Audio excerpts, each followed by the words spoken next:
An aircraft weighing 200 tons approaches the runway at 270 kilometers per hour. Beneath it lies a strip of concrete that seems far too short for that much mass and kinetic energy. Yet just seconds after touchdown, this massive machine comes to a complete stop. That naturally raises a question. How does an airplane actually slow down? And this is where the most common misconception needs to be cleared up immediately. An aircraft does not stop the way a car does. Wheel brakes are only one part of a complex, multi-layered system. If an airliner relied on brakes alone, safe landings would simply not be possible. Let me explain exactly how aircraft deceleration works and why it's far more sophisticated than most people realize. First, let's frame the problem. Aircraft braking is a sequential process that begins long before the wheels ever touch the ground. It involves aerodynamics, mechanics, hydraulics, electronics, flight crew calculations, and even weather conditions, all working together. Each element comes into play at a very specific moment. An error at any stage can increase the landing distance by hundreds of meters. The system isn't just about stopping, it's about controlled energy dissipation. Now here's the scale. A Boeing 737 landing at typical approach speed carries enormous kinetic energy. We're talking about hundreds of megajoules. That's the equivalent of the energy released by exploding several hundred kilograms of TNT. All of that energy must be dissipated in the space of a few thousand meters of runway. You can't just slam on the brakes like in a car. The forces involved would rip the landing gear off or cause the tires to explode. The deceleration must be controlled, progressive, and distributed across multiple systems. Let's destroy the biggest misconception immediately. Most people think airplane braking works like this. Wheels touch down, pilot steps on the brake pedals, friction slows the plane. That's not how it works. Wheel brakes are the final stage, not the first. Before the brakes even engage fully, two other systems have already begun slowing the aircraft. Aerodynamic braking and thrust reversers do most of the work in the first critical seconds after touchdown. Now let's break down the mechanics, step by step. Phase 1 begins during the approach, before touchdown.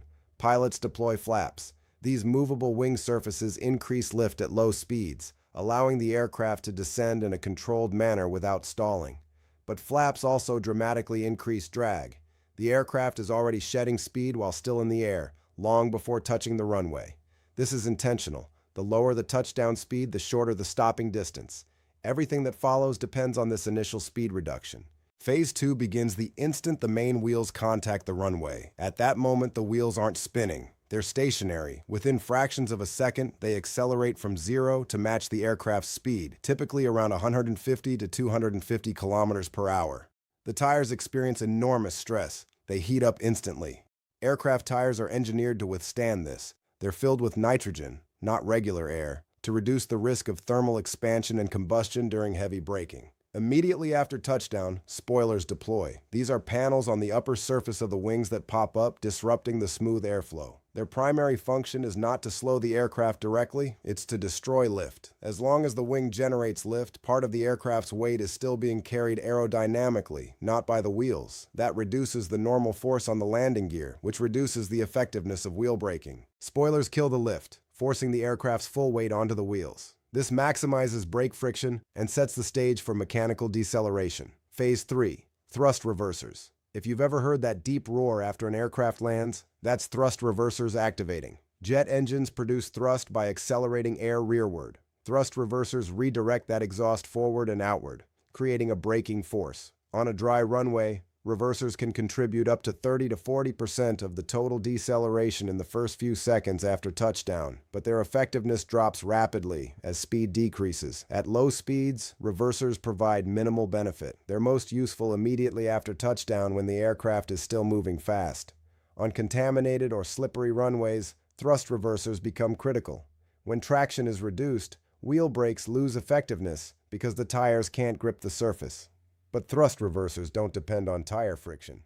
They work through aerodynamic force. Even on ice or standing water, reversers continue to provide deceleration. That's why you hear them roar louder and longer on wet landings. Phase 4, wheel brakes. This is where most people think the braking story begins. But by now, the aircraft has already lost significant speed through aerodynamic drag and thrust reversers. The wheel brakes take over as the primary deceleration system. Modern airliners use carbon composite brake discs. These are multi-disc assemblies, not simple pads like on a car. They can absorb enormous amounts of energy. During a heavy landing, brake temperatures can exceed 1,000 degrees Celsius. That's hot enough to glow red. Infrared cameras at airports sometimes capture this after night landings. After intense braking, the aircraft must often wait on the taxiway while the brakes cool. Taking off with overheated brakes is dangerous. Excessive heat can cause structural damage, increase fire risk, or lead to brake failure. Brake temperature is monitored continuously in the cockpit. Pilots follow strict procedures based on those readings. Here's where automation enters. Humans can't modulate brake pressure with the precision needed under these conditions. That's why aircraft use auto brake systems. The crew selects a deceleration level, from minimum to maximum. The system calculates the required brake pressure based on aircraft speed, weight, and runway conditions. It applies brakes smoothly and predictably, ensuring stable, controlled deceleration. The goal isn't maximum braking at any cost. It's predictable stopping distance with a safe margin. On top of that, there's an anti-skid system, similar in principle to automotive ABS but far more sensitive. It monitors the rotation of each wheel. If a wheel begins to lock up, the system instantly reduces brake pressure to that wheel. Even a brief skid at landing speeds can lead to loss of directional control or tire damage. The anti-skid system prevents this by allowing each wheel to rotate freely while still applying maximum braking force just below the skid threshold. Now let's talk about runway conditions. On a dry runway, all systems work optimally. Friction is high, brakes are effective. But introduce water, ice, or snow, and everything changes. Wet runways reduce tire grip. Required landing distances increase. Contaminated runways, those with standing water, slush, or ice, are even worse. In extreme cases, you get hydroplaning. The tires lose contact with the surface entirely, riding on a thin layer of water. When that happens, wheel brakes become useless. Only thrust reversers and aerodynamic drag provide deceleration. That's why runway condition reports are critical. Pilots receive detailed information about surface conditions before landing. If conditions are marginal, they may divert to an alternate airport with better conditions. If landing is necessary, they use maximum auto brake settings and full thrust reversers to compensate for reduced traction. Let me give you a real-world example. Some runways include an emergency stopping area at the end, known as EMAS, Engineered Materials Arresting System.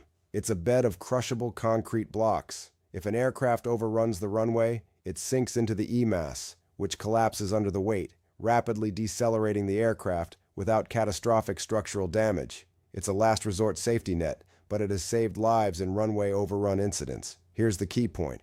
Aircraft braking isn't one mechanism. It's a layered system. Flaps reduce speed before touchdown. Spoilers destroy lift immediately after. Thrust reversers provide aerodynamic braking in the first seconds. Wheel brakes handle the final deceleration. Auto brake and anti-skid systems optimize performance. Every element has a specific role. If one becomes less effective due to conditions, the others compensate. That redundancy is what makes the system safe. So an aircraft doesn't stop because it has powerful brakes. It stops because of a carefully orchestrated process where aerodynamics, propulsion, and mechanics work together in sequence. It's not a single hard stop. It's controlled energy dissipation, step by step, with no room for error. Every phase has a purpose, and every detail matters. To me, that's the real beauty of aviation engineering. Not brute force, but intelligent design. Using multiple systems, each optimized for a specific phase, to achieve something that seems simple, but is extraordinarily complex.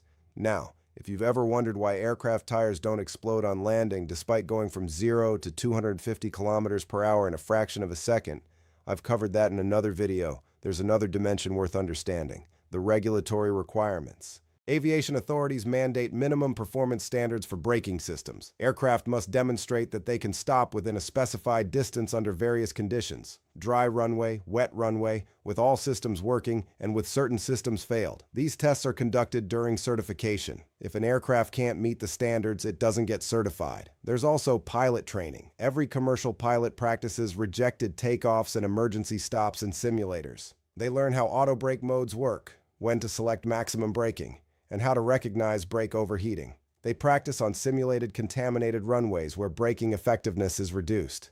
The training ensures that in a real emergency, the response is automatic. Now let's consider brake wear. Carbon composite brakes are expensive, often costing tens of thousands of dollars per set, but they last far longer than steel brakes. A single set can handle thousands of landings before replacement. The trade-off between cost and performance is carefully calculated. Airlines track brake wear meticulously. Replacing brakes too early wastes money. Waiting too long risks safety. Predictive maintenance algorithms analyze brake usage patterns and schedule replacements at optimal intervals. There's also an environmental consideration. Brake dust from carbon composites is less toxic than dust from older metallic brakes. As brakes wear, tiny particles are released. Carbon composite dust is inert and poses minimal health risks. This matters because airport workers and nearby communities are exposed to brake emissions regularly. Let's also talk about the physics of deceleration. When you apply brakes, kinetic energy is converted to heat. The faster the deceleration, the more heat is generated per second. If you brake too hard, the brakes overheat and lose effectiveness. This is called brake fade. The friction coefficient drops as temperature rises beyond certain limits. That's why auto brake systems are calibrated to maximize deceleration without exceeding thermal limits. It's a balance between stopping quickly and preserving brake function. Another factor is weight. A fully loaded aircraft weighs far more than an empty one. More weight means more kinetic energy to dissipate. It also means more downward force on the tires, which increases brake friction. These effects partially offset each other, but not completely. Landing distance calculations account for aircraft weight. Heavier aircraft require longer runways or more aggressive braking. Finally, consider the future. Electric braking systems are being developed. Instead of hydraulic pressure, these use electric motors to apply brakes. They're lighter, more responsive, and easier to maintain. Some experimental aircraft already use them.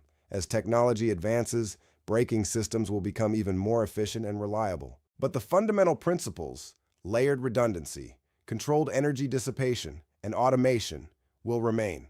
So the next time you land and feel the deceleration, you'll know exactly what's happening. It's not just brakes, it's spoilers killing lift, engines roaring in reverse, carbon discs glowing with heat, and computers modulating pressure 100 times per second. It's a symphony of systems, each playing its part, bringing hundreds of tons of metal and fuel to a safe, controlled stop. And it works, flight after flight, because every element is engineered to perfection.